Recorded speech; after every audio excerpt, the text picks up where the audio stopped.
টাউনের মতন জায়গায় এত সুন্দর একটা ক্যাফে বাপ্পা চালাচ্ছে, শুধু একটা না দুটো ফুড কার্টও আছে সেটা স্টলে। এত কিছু বলবো না বাকি কে সিক্রেট রেখেছে, ঠিক আছে? পয়সা পয়সা, ঠিক আছে, পয়সা। তারপরে আবার ফুড ব্লগিং, ভাই আমাদের খেতে দে ভাই, আমাদের খেতে দে।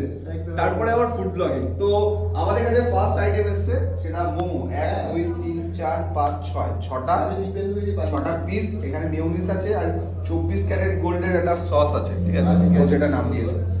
তো চলো একটু মোমোটা দেখা যাক, একটু ক্লোজ দেখাও। আহা বেশ জুসি মোমোটা, আহা হা। ভাই এই মোমোটার দাম কত? 50 টাকা মাত্র। মাত্র 50 টাকা? 50 টাকা। তিনটে ছটা 6 পিস মোমো। এত সুন্দর একটা ক্যাফে, ক্যাফেটা একটু দেখি।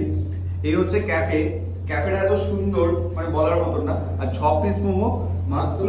একটু খেয়ে বলা, যেটা ভালো যেটা হবে সেটা বলবো, তারপরে আমি তোমাকে বলবো।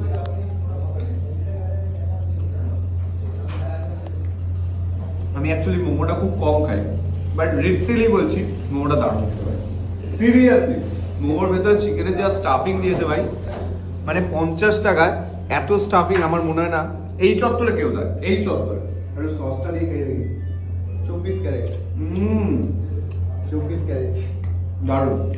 আমার এত ভালো লেগেছে, আমি দুটো মোমো খাবো ভাই।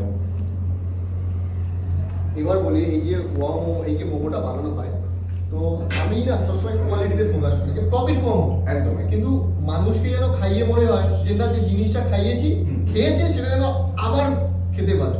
তো এই যে মোমোগুলো বানায়, সে তার লাস্ট 5 ইয়ার্স সে মোমোতে কাজ করে, ওকে, ঠিক আছে? তো মোমোর ওপেনিং এর টিম তারা এখানে কাজ করে, ঠিক আছে? খেতেও খুব সুন্দর। তো 50 টাকায় মোমো, মানে মোমো আমি জানি না হবে কিনা। 50 টাকা ভালো। সিরিয়াসলি। তো মোমোটা খেয়ে নিই, ভালো। দেন নেক্সট আইটেম আসছে। হ্যালো।